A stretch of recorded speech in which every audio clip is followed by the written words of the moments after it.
The wind howled through the gray sky, whipping the waves of the lake into a frenzy.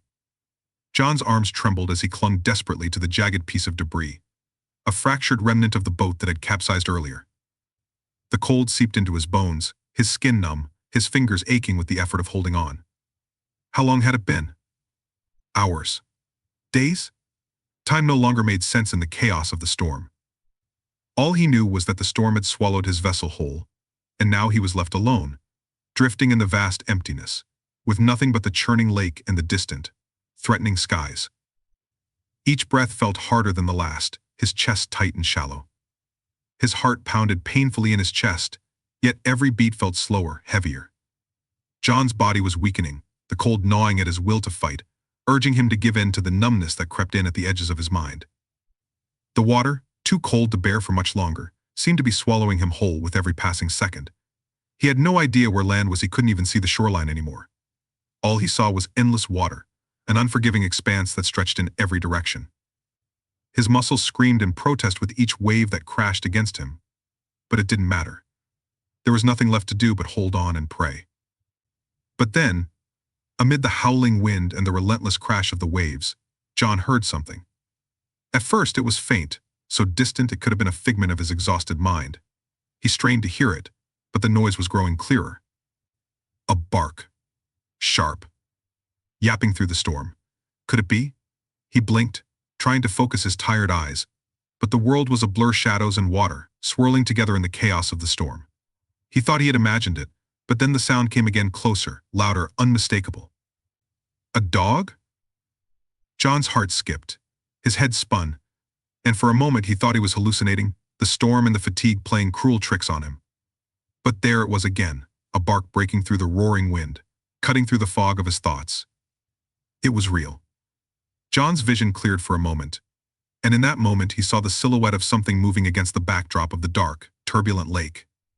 At first it was just a shadow, a speck against the vastness of the storm. But then it came into sharper focus, and his pulse quickened. It was a dog. A dog swimming, struggling against the waves, determined to make its way toward him. Holy hell, John muttered weakly, his voice barely audible over the wind.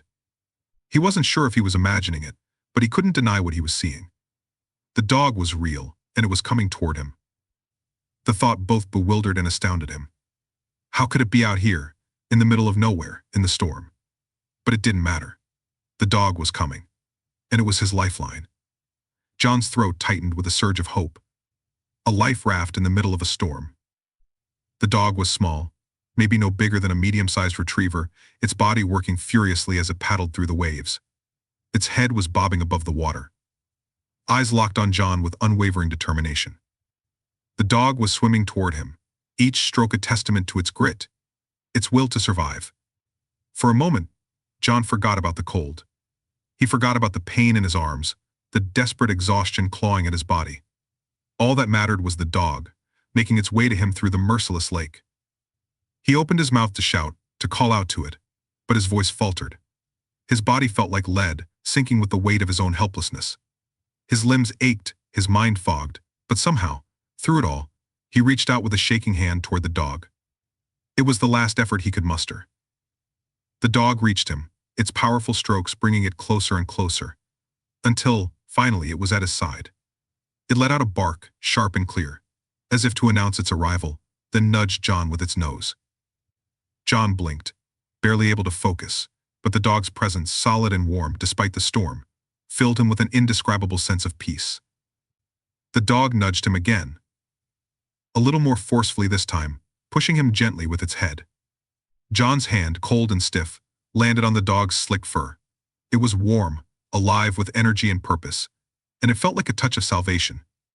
The dog wasn't just here to find him, it was here to save him. The realization hit him like a wave. The dog wasn't afraid. It wasn't questioning the storm or the lake. It was focused entirely on one thing: him. John's fingers tightened around the dog's fur, a desperate, instinctual grip. The dog didn't pull away. Instead, it swam closer, pressing its body against John's, offering its strength, its warmth. The storm raged around them, but in that moment, the world felt quieter, smaller. The dog's breath came in quick, steady bursts, and John found himself clinging to it, not just for survival, but for a glimmer of hope. The dog's bark pierced the wind again, and John's pulse quickened.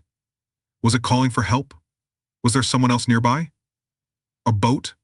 Or maybe the dog was simply trying to anchor him in the present, reminding him that he wasn't truly alone. Whatever the case, the connection was undeniable.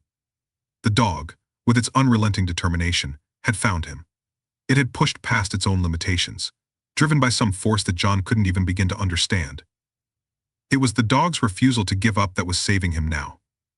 And that was enough. For what felt like an eternity, John and the dog fought against the storm together. The dog's steady strokes helped keep John's head above water, its presence keeping him grounded in the chaos. The storm raged, but with every passing moment, John's grip on the dog tightened, and his breath became less frantic, less panicked. Then, just when John thought he couldn't last any longer, he heard a sound through the storm, faint at first, but unmistakable, the hum of a motor. A boat.